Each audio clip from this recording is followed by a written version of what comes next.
जी आप तो senior most है इस दुनिया में। कितने साल हो गए रोहित जी खेलते खेलते? 1997 से ऑलमोस्ट 7 ओलंपिक्स खेल चुका हूं मैं। जब सामने वाले खिलाड़ियों से खेलते हैं आप, काफी तो पुराने आपके खिलाड़ी सामने आते होंगे, क्या अनुभव आता है? सर जब मैं पहले खेलता था 1997 से, तो मेरे हियरिंग लोगों के साथ मेरा कंपटीशन होता था और मैंने बढ़ने की कोशिश की। मैंने ओलंपिक्स खेले, कॉम्पिटिशन्स जैसे बिल्कुल हियरिंग लोगों के साथ जैसा कंपटीशन होता है, मैंने भी उसमें आगे बढ़ने की कोशिश की और अब तक मैं लगभग हियरिंग कॉम्पिटिटर्स के साथ खेल सकता हूँ। अच्छा रोहित, खुद के विषय में बताइए, इस क्षेत्र में कैसे आए, शुरुआत में प्रेरणा कितने दी, और इतने लंबे समय से जी जान से खेलते रहना, कभी थकना नहीं?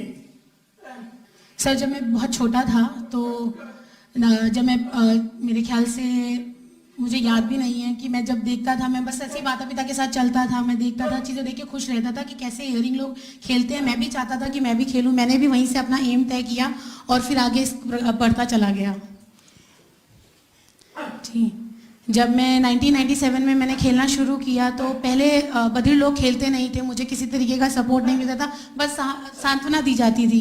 मेरे पिताजी इसमें बहुत सहयोग करते थे, खाना पीना, जूस, जो भी डाइट चाहिए होती थी उसका बहुत ध्यान दिया करते थे। भगवान की बहुत कृपा रही है, तो मुझे भी बैडमिंटन से इसीलिए बहुत प्रिय है। अच्छा रोहित, आप डबल्स में जब खेलते हैं तो आपका पार्टनर, मैंने सुना है महेश, आपसे उम्र में बहुत छोटा है। इतना अंतर है, आप इतने सीनियर है तो महेश बहुत छोटा है। क्या आप कैसे उसको संभालते हैं, कैसे गाइड करते हैं, उसके साथ कैसे मैच करते हैं अपने आप को? महेश बहुत छोटा है। 2014 में मेरे साथ खेलना शुरू किया। मेरे घर के पास रहता था, मैंने उसे काफ़ी कुछ सिखाया, कैसे मूवमेंट करनी चाहिए, कैसे हार्ड वर्क करना है, डेफलिम्पिक्स के लिए कैसे तैयार होना है। तो वो थोड़ा सा रहता है डिसबैलेंस, लेकिन मैं उसको जो भी मैंने सिखाया वो मुझे बहुत सपोर्ट करता है। रोहित जी, हम भी आपके साथ कर देंगे। रोहित जी, आपका जीवन एक खिलाड़ी के तौर पर और एक व्यक्ति के तौर पर, मैं समझता हूं आप में लीडरशिप क्वालिटी है, आप में कॉन्फिडेंस लेवल है, और आप किसी चीज से ऊब नहीं जाते हैं, लगातार उसमें चेतना भरते रहते हैं। मैं पक्का मानता हूं कि देश के युवा, उनके लिए आप वाकई बहुत ही प्रेरक रहे हैं। आपने अपने जीवन की बाधाओं से कभी हार नहीं मानी। ठीक है, परमात्मा ने कुछ कमी दी, लेकिन आपने कभी हार नहीं मानी। आप पिछले 27 साल से देश के लिए पदक जीत रहे हैं और मैं देख रहा हूं कि आप अभी भी संतुष्ट नहीं है, कुछ न कुछ करने का जज्बा है जी। और मैं देख रहा हूं कि उम्र बढ़ती है, लेकिन साथ साथ आपका प्रदर्शन भी बहुत बेहतर होता जा रहा है। आप अपने टारगेट नए तय करते जाते हो, नए टारगेट को प्राप्त करने की कोशिश करते हैं।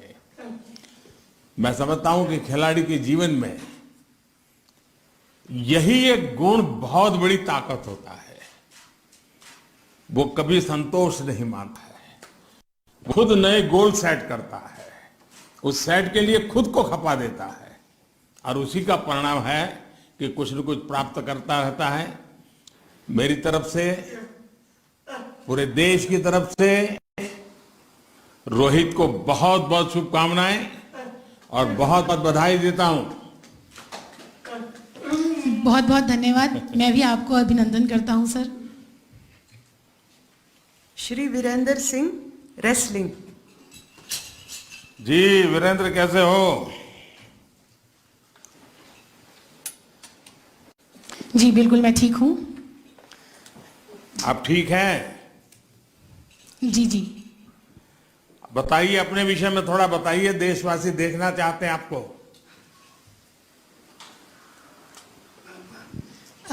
मेरे पिताजी और मेरे चाचा जी पहलवान थे, मैंने उन्हीं को देखकर पहलवानी सीखी और वो गुण मुझ में आया और मैंने ये निरंतर प्रयास किया कि मैं बढ़ता रहूं। बचपन से ही मैंने मेरे मम्मी पापा मुझे सपोर्ट करते थे, मेरे पिताजी ने सपोर्ट किया और मैं वो पहलवानी सीखता चला गया और आज इस स्तर पे पहुंचा हूं।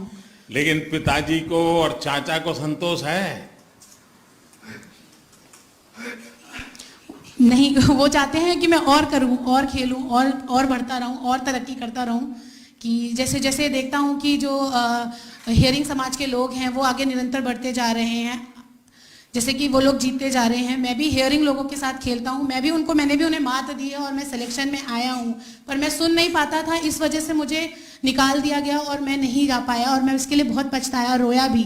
पर फिर मैंने बधिर समाज में जब मैंने अंदर आया तो मेरी रोंगटे खड़े हो गए और मैं खुशी से मारे फूला नहीं समाया कि मैं जीत गया। जब मैं मेडल पहली बार जीता, ऐसे ही मुझे लगता था कि चलो छोड़ो, अब मैं क्यों हेयरिंग समाज के पीछे जाऊं, अब मैं बधिर समाज में ही एक नाम कमा सकता हूं और मैं उसको निरंतर आगे बढ़ सकता हूं। मैंने कई मेडल जीते 2005 में, उसके बाद 2007 में, और उसके बाद मैंने फर्स्ट ओलंपिक जब जीता था। अच्छा वीरेंद्र बताओ, जीता था। अच्छा 2005 से लेकर अब तक के हर डेफ ओलंपिक्स में आप पदक जीत करके ही आए हैं।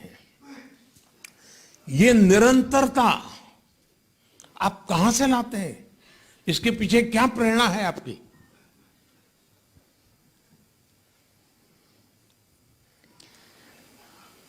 मैं डाइट पे इतना ध्यान नहीं देता हूं जितना मैं प्रैक्टिस पे ध्यान देता हूं। मैं लगातार हियरिंग लोगों के साथ प्रैक्टिस करता हूं, बहुत मेहनत करता हूं। वो मेहनत जाया नहीं जाती है। मैं बिल्कुल देखता हूं कि वो कैसे खेल रहे हैं और उसको निरंतर बढ़ता रहता हूं। सुबह शाम मैं लगातार प्रैक्टिस पे बहुत ध्यान देता हूं।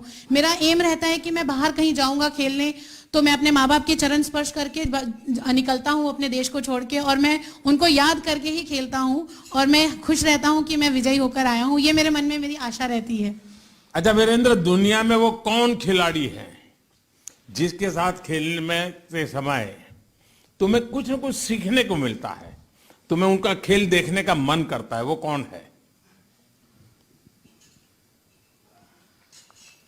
जितने भी रेसलर्स होते हैं मैं उनको देखता हूं कि उनकी स्ट्रैटेजी क्या है। मैं वो देख के सीखता हूं कि वो कैसे दाव खेलते हैं। वो मैं उन्हीं को देख के खेलता हूं और मैं सोचता हूं कि मुझे उस पर ध्यान रखना है, कि मैं भी घर पे उस पर निरंतर सोचता भी रहता हूं कि उस खिलाड़ी ने कैसा खेला था, तो मेरे को भी उससे अच्छा और उससे बराबर की टक्कर देके खेलना है। मुझे उससे बिल्कुल घबराना नहीं है, एकदम सामने की कड़ाके की टक्कर देनी है और जीतना है उस दाव पेच के साथ। वीरेंद्र, अच्छी बात है कि आप खेल की दुनिया में उस्ताद भी हैं, साथ साथ विद्यार्थी भी हैं। ये अपने आप में बहुत बड़ी बात है। आपकी जो इच्छा शक्ति है वो सचमुच में हर किसी को प्रेरित करती है। जी, इसके साथ ही मेरा मानना है कि आपसे देश के खिलाड़ी और युवा दोनों जो सीख सकते हैं, और वो है आपकी निरंतरता। एक बार शिखर पर पहुंचना कठिन है, पर उससे भी कठिन इस बात पर है कि जहां पहुंचे हैं वहां टिके रहना और फिर भी ऊपर जाने की कोशिश करते रहना। आपने शिखर पर पहुंचने के लिए तपस्या की, आपके चाचा ने, आपके पिताजी ने लगातार आपको मार्गदर्शन किया, आपकी मदद की। पहुंचने एक बात है, पहुंचने के बाद टिके रहना, ये मैं समझता हूं आपकी गजब की ताकत है।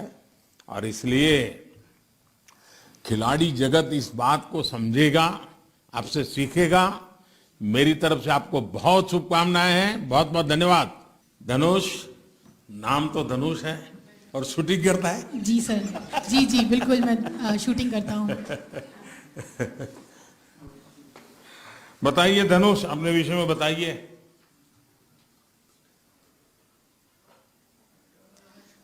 जी, मैं निरंतर शूटिंग में प्रैक्टिस करता रहा।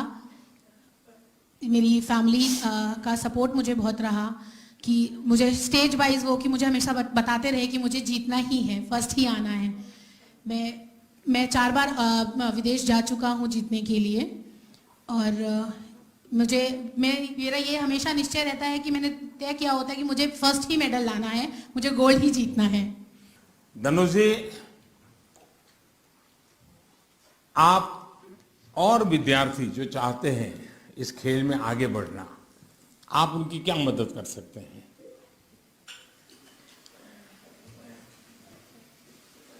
मैं स्पोर्ट्स के लिए बच्चों को बताऊंगा कि हाँ, हम इसमें आगे बढ़ सकते हैं, हमें प्रयास करते रहना चाहिए, लगातार प्रैक्टिस आपको आगे बढ़ाएगी, आपको लगातार रनिंग प्रैक्टिस करनी चाहिए, फिट रहना चाहिए। बस सर, मैं इतना ही कहना चाहता हूँ। योगा करते हो? जी, मैं करता आ रहा हूँ काफी टाइम से योगा। और मेडिटेशन करते हो? हाँ, करता हूँ, लेकिन बहुत ज्यादा नहीं, कभी कभार करता हूँ, ध्यान रखता हूँ। पता है कि ये शूटिंग में मेडिटेशन, ध्यान, ये बहुत काम आता है? जी बिल्कुल, केंद्रित करना पड़ता है जी। हैं? बिल्कुल बिल्कुल, होल्ड करके एकदम केंद्र लगाकर एकदम निशाने पे एकदम ध्यान रखकर करना पड़ता है। अच्छा धनुष, बताइए, छोटी उम्र से तुमने इतनी सारी सिद्धियां प्राप्त की है, दुनिया में जाकर के आए हो, तुम्हारी सबसे बड़ी प्रेरणा क्या है? कौन तुम्हें प्रेरित करता है?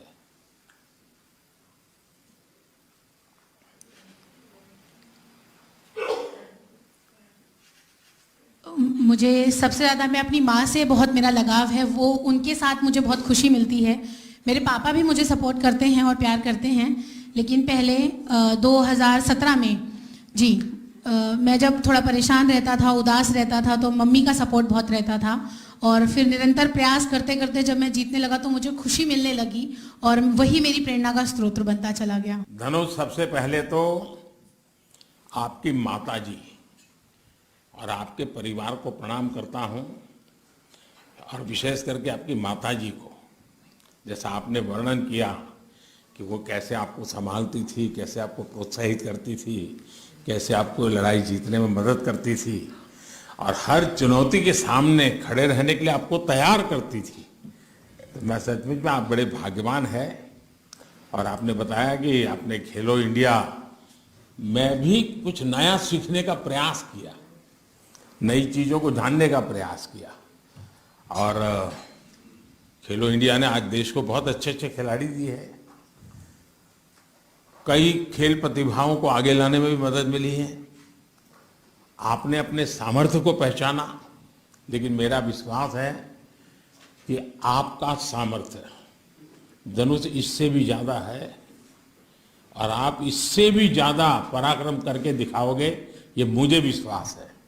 मेरी आपको बहुत शुभकामनाएं। बहुत बहुत धन्यवाद। सुश्री प्रियेशा देशमुख, शूटिंग।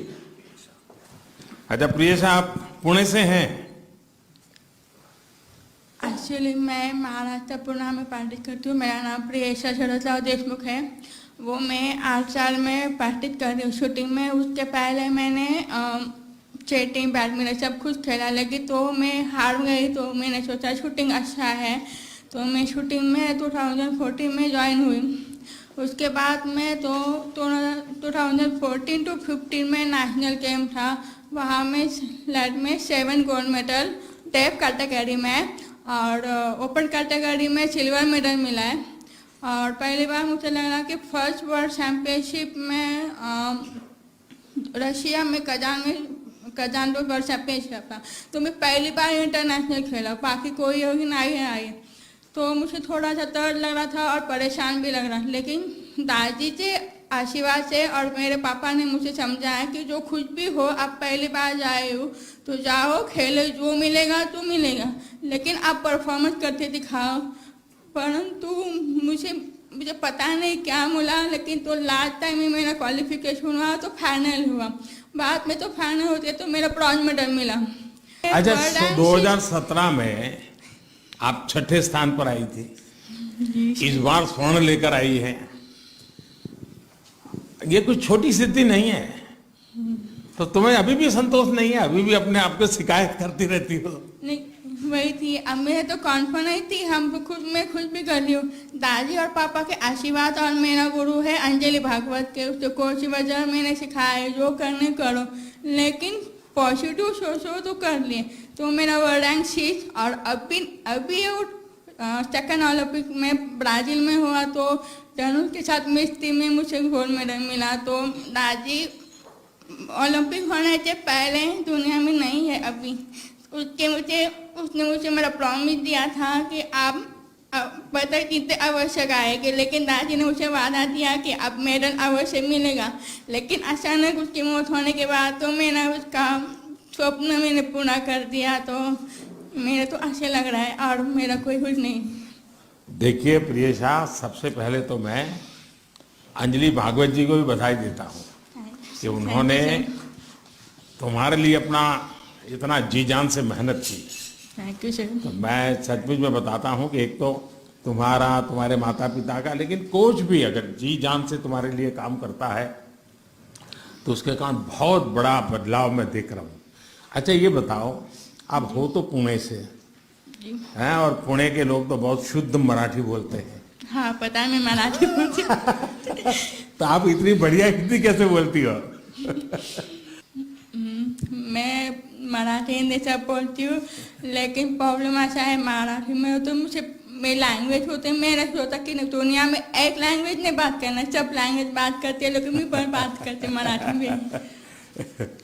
मुझे ये भी बताया गया आपकी दादी ने हमेशा आपको प्रोत्साहित किया, कभी निराश नहीं होने दिया, कभी आपको उदास नहीं होने दिया। अनेक चुनौतियों का पार कर पाई और जैसा मुझे बताया गया है कि आपने नए नए तरीके से इसको सीखने का प्रयास किया है। मैं आपको बहुत बहुत बधाई देता हूँ, बहुत शुभकामनाएं देता हूँ। आप सबको प्रेरणा देती रहेगी। Thank you. Jafreen Sheikh, tennis. हाँ जाफरी, नमस्ते। हाँ, I'm Chaplin Che, tennis player. I'm happy bronze medal in Olympic 2021. मुझे मेरे पापा बहुत सपोर्ट करते हैं, मुझे बहुत मेहनत करते हैं। मैं 70 ईयर्स खेला, मेरा मेडल बहुत मेडल लिखा, इंडिया मेडल लिखा है, बहुत मेडल लिखा है। तो नाच मुझे बहुत मेहनत करते, हमें होती करते, कॉम्प्लीट करते, नच्चा मुझे बहुत हार्ड वर्क करते। इंडिया 5 फर्नीचर आगे जा रहे हैं, हमें नहीं चलते आगे जाती मैं। और 50 prime minister of India Narendra Modi, thank you for welcome. I'm very happy see all happy Pacham. अच्छा जाफरीन, आप और पृथ्वी शेखर, आपकी जोड़ी ने बड़ी कमाल कर दिया। आप दोनों एक दूसरे को कोर्ट में मदद कैसे करते हैं, एक दूसरे की मदद कैसे करते हैं?